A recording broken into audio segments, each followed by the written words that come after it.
सबसे पहले बात कर लेते हैं देश विदेश से जुड़ी बड़ी खबरों के बारे में। चलिए शुरू करते हैं। किसानों से बोले राहुल गांधी, सरकार ने पहले आपके पैरों पर कुल्हाड़ी मारी, अब सीने में छुरा मारा। विपक्ष पर जमकर बरसे प्रधानमंत्री मोदी, का विरोध के बावजूद नहीं थमेगा रिफॉर्म का सिलसिला। बात कर लेते हैं कोरोना वायरस की। कोरोना वायरस से बड़ी राहत, एक्टिव मामले घटने के साथ अब मौतों के आंकड़े में भी भारी कमी। कोरोना से ठीक होने वाले लोगों की संख्या ज़्यादा तेजी से बढ़ रही है। पिछले 24 घंटे के दौरान देश भर में कुल 84,877 लोग ठीक हुए हैं और अब तक देश भर में कुल 51,01,397 लोग पूरी तरह से ठीक हो चुके हैं। देश में कोरोना वायरस का रिकवरी रेट 83.01% तक पहुंच गया है। मुंबई में बम होने की फर्जी सूचना मिलने के बाद विधायक हॉस्टल को खाली कराया गया। गुजरात के राजकोट जिले में 4.1 तीव्रता के भूकंप के झटके, किसी के हताहत होने या नुकसान की सूचना नहीं। हाथरस गैंगरेप पीड़िता के परिवार की मदद के लिए आगे आए आनंद महिंद्रा, ट्वीट कर कही यह बात। सिर्फ $3 होगी SII की कोरोना वैक्सीन की कीमत, भारत और दुनिया के लिए 20 करोड़ खुराक की जाएंगी तैयार। खबर दिल्ली से, गर्लफ्रेंड को गोली मारने वाले सब इंस्पेक्टर ने किया सरेंडर। सुप्रीम कोर्ट ने महबूबा मुफ्ती की हिरासत को लेकर जम्मू कश्मीर प्रशासन से मांगा जवाब। वायुसेना अध्यक्ष का कहना, उत्तरी मोर्चे पर हालात ठीक नहीं, ना युद्ध हो रहा ना शांति जैसी स्थिति। छत्तीसगढ़ सरकार को झटका, झीरम घाटी हमले में न्यायिक जांच आयोग के सामने और गवाहों को अनुमति नहीं। कोरोना वायरस के चलते दुनिया भर में रोजाना 5,000 लोगों की मौत, मृतकों की संख्या 10 लाख के पार हुई। पाकिस्तान ने फिर किया सीज फायर का उल्लंघन, पुंछ के मनकोट में की फायरिंग। गोवा में युवक ने रिलेशनशिप में रह रही गर्लफ्रेंड की हत्या कर लगा ली फांसी। असम में बाढ़ से हालात बिगड़े, 3.18 लाख लोग बाढ़ की चपेट में, कई लोगों की मौत। अदालत ने रिहा किया तबलीगी जमात से जुड़े 17 विदेशी नागरिक, लगाया मामूली जुर्माना। असम की पूर्व मुख्यमंत्री अनबरा तैमूर का 83 साल की उम्र में निधन, प्रधानमंत्री मोदी ने जताया शोक। कोरोना वायरस से ग्रस्त उमा भारती एम्स ऋषिकेश में भर्ती। चीन से टेंशन के बीच रक्षा मंत्रालय ने 2,290 करोड़ रुपए के सैन्य उपकरणों की खरीद को दी मंजूरी। हाई कोर्ट का कहना, कोविड-19 टीके को लेकर हुई प्रगति से अवगत कराए केंद्र। वैज्ञानिकों का कहना, भारत का फेलूदा कोरोना टेस्ट, RT-PCR जांच का किफायती विकल्प। कृषि बिल को लेकर पूर्व IAS अधिकारियों ने कहा, किसानों के लिए जीवन अमृत सिद्ध होगा। शिरोमणि अकाली दल नेता मनजिंदर सिंह सिरसा को जान से मारने की मिली धमकी। उमा भारती ने बीजेपी अध्यक्ष JP नड्डा को लिखा पत्र, खुद को बताया पार्टी का रिजर्व फोर्स।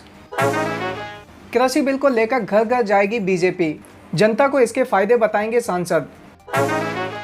प्रधानमंत्री मोदी का कहना, कृषि उपकरण जलाकर किसानों का अपमान कर रहा है विपक्ष। गिलगिट बाल्टिस्तान में पाकिस्तान कर रहा है विधानसभा चुनाव, भारत ने जताया विरोध। UN ने बताई अफ्रीकी देशों की बदहाल आर्थिक स्थिति की वजह, सालाना $89 मिलियन का नुकसान। फिर मुश्किल में डोनाल्ड ट्रंप, अब अशोचित वोटरों को निशाना बनाने का लगा आरोप। एक रिसर्च का दावा, फेसबुक पर लगातार रहते हैं एक्टिव तो हो जाए सावधान, हो सकते हैं बीमार।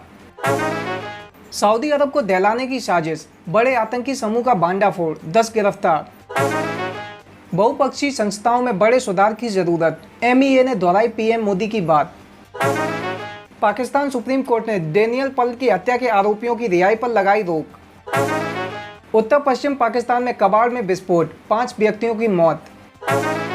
श्रीलंका की सरकार ने मवेशियों के वध पर लगाई रोक, बीफ खाने वालों के लिए विशेष व्यवस्था। चीन में टीचर ने 25 मासूम बच्चों के खाने में मिलाया था जहर, कोर्ट ने दी फांसी की सजा। पाकिस्तान के नेता प्रतिपक्ष शहबाज शरीफ धन शोधन के मामले में गिरफ्तार। अब बात कर लेते हैं पॉलिटिक्स की। हाथरस रेप केस को लेकर राहुल गांधी का CM योगी पर बड़ा हमला। राहुल गांधी बोले, वर्ग विशेष जंगल राज ने एक और युवती को मार डाला। बीजेपी का कहना, सर्जिकल स्ट्राइक, OROP, योग दिवस, कृषि कानून, 11 ऐसे मौकों जब कांग्रेस ने किया विरोध। बिहार चुनाव में घमासान, LJP का बयान, NDA गठबंधन में सम्मानजनक सीटें नहीं मिली तो।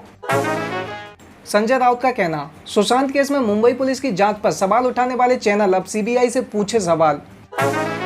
बिहार चुनाव को लेकर कहीं बात बनती ना देख तीसरा मोर्चा ले आए उपेंद्र कुशवाहा, तेजस्वी यादव से थी नाखुशी। अब बात कर लेते हैं बिजनेस एंड फाइनेंस की। अनिल अंबानी के पीछे हाथ धोकर पड़े चीनी बैंक का पैसा वसूलने के लिए सभी कानूनी कदम उठाएंगे। गोल्डन चांस, केजीएफ में छुपे बहुमूल्य पैलेडियम की खोज हुई शुरू। 1 औंस की कीमत है 1.8 लाख रुपए। वेदांता को मिली Bombay stock exchange national stock exchange से डीलिस्टिंग की मंजूरी। यूटीआई एएमसी ने एंकर निवेशकों से जुटाए 645 करोड़ रुपए। रिटेल निवेशकों के लिए खुला IPO. Amazon prime day sale का आयोजन होगा 13-14 अक्टूबर को। मिलेगा भारी डिस्काउंट। लगातार 5वें दिन घटे डीजल के दाम। पेट्रोल में स्थिरता का सिलसिला है जारी। सरकार ने कंपनियों को दी राहत। कई योजनाओं की समय सीमा बढ़ाई। आरबीआई ने मौद्रिक नीति समिति की बैठक को टाला। नई तारीखों की घोषणा होगी जल्द। सरकार किसानों से खरीफ फसलों की एमएसपी खरीद रखेगी जारी। अब बात कर लेते हैं कैरियर एंड जॉब्स की। शोध विद्यार्थियों को चरणबद्ध तरीके से विश्वविद्यालय आने की अनुमति दी जाए, जेएनयू छात्र संघ का कहना। दिल्ली हाईकोर्ट का कहना, विद्यार्थियों के लिए परीक्षा शुल्क माफ करने की अर्जी प्रतिवेदन के रूप में ली जाए। कोविड-19 के चलते पेरेंट्स ने टॉप स्कूल पर फीस बढ़ाने का लगाया आरोप। दिल्ली विश्वविद्यालय में याद किए गए भगत सिंह। जामिया को मिला नया स्कूल ऑफ एजुकेशन। अब बात कर लेते हैं सिनेमा की। सुशांत मामले में नाम आने पर अरबाज खान ने दायर किया मानहानि का केस। टेरेंस लुइस के गलत तरह से छूने वाले वीडियो पर नोरा फतेही ने दिया ये जवाब। एक्टर अक्षत उत्कर्ष की संदिग्ध हालत में मौत, परिवार ने जताई हत्या की आशंका। जॉनी लीवर ने महमूद के 88वें जन्मदिन पर लिखा इमोशनल पोस्ट। एनसीबी ने हाई कोर्ट से कहा रिया चक्रवर्ती का गुनाह मर्डर से भी ज्यादा गंभीर है। अब बात कर लेते हैं स्पोर्ट्स की। हाथरस गैंगरेप पर भड़के विराट कोहली, ट्वीट कर कहा दोषियों को मिले कड़ी सजा। चोट के कारण न्यूजीलैंड के खिलाफ सीरीज से बाहर हुई ऑस्ट्रेलियाई ऑलराउंडर एलिस पेरी। क्रिकेट, दक्षिण अफ्रीका ने मांझी सुपर लीग स्थगित करने का किया फैसला। बेलिंडा क्लार्क ने क्रिकेट ऑस्ट्रेलिया के पद से दिया इस्तीफा। बात कर लेते हैं महिला क्रिकेट की। एमी जोन्स के अर्धशतकीय पारी के दम पर इंग्लैंड ने विंडीज पर दर्ज की चौथी जीत।